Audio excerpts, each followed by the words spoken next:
এই রমজানে ব্রাজিলের নারী ফুটবলার ক্যাথলিন সৌজা ইসলাম ধর্ম গ্রহণ করেছে। এই রোজার উপকারিতা দেখে অনেকে কিন্তু ইসলামের প্রতি উদ্বুদ্ধ হচ্ছে, ইসলামকে ফলো করার চেষ্টা করছে।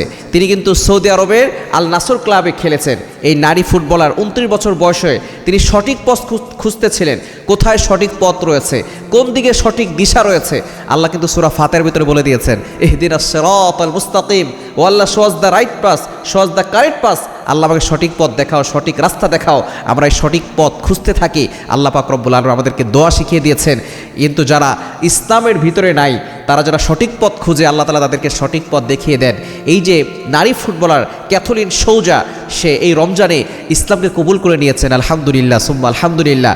এই রোজার উপকারিতা দেখে এবং ইসলামের সৌন্দর্য দেখে, ইসলামের যে বিধানগুলো আছে, ইসলামের যে নিয়মগুলো আছে, এগুলো তার খুবই ভালো লেগেছে এবং তিনি এটা নিয়ে গবেষণা করেছেন এবং ফাইনালি তিনি এই রমজানে ইসলামটাকে কবুল করে নিয়েছেন। দুঃখজনক হলেও সত্য, আমরা অনেকে মুসলমান কিন্তু ইসলামকে ফলো করি না। We claim to be Muslims but we do not have Islam inside us. আমরা নিজেদেরকে মুসলমান বলে দাবি করি, কিন্তু আমাদের ভিতরে ইসলাম নাই। কিন্তু অনেক ভিন্ন ধর্মের মানুষরা ইসলামকে দেখে, ইসলামের বিধানগুলো দেখে, এই রোজার উপকারিতা দেখে এবং বিভিন্ন বিষয়গুলো দেখে তারা ইসলামকে কবুল করে নেয়। কিন্তু আমরা অনেক মুসলমান আছি, ইসলামের বিধানগুলো মানি না, কোরআনটাকে ভালো করে পড়ি না। আমরা রোজার গুরুত্ব যেটা আছে সেটা ভালো করে বুঝি না। ঈদের কেনাকাটা নিয়ে ব্যস্ত হয়ে পড়েছি। অনেকে রোজাও রাখে না।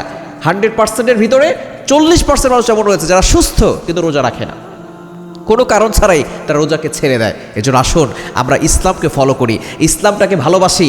আমরা এই ইসলামের বিধানকে, কোরআনকে এবং প্রতিটি বিধানকে আমরা ভালোবাসি। তাহলে দেখবেন বাহিরের লোকেরাও, যারা ভিন্ন ধর্মের মানুষ, তারা আমাদেরকে দেখে আরও উদ্বুদ্ধ হবে। তারা মুসলমানদের আচরণ দেখে, ব্যবহার দেখে তারা আরও ইসলামের প্রতি আকৃষ্ট হবে। সুতরাং আমরা এই ক্যাথলিন সৌজা নারী ফুটবলার তার জন্য দোয়া করি, কেননা তিনি উমরাও করেছেন এবং একটা পোস্ট করেছেন তার ইনস্টাগ্রামে এবং তিনি এটা শেয়ার করেছেন। সুতরাং তার জন্য দোয়া করি, আল্লাহ তাআলা তার জন্য সব কিছু সহজ করে দেন এবং সকলকে এই ইসলামের সঠিক বুঝ দান করেন।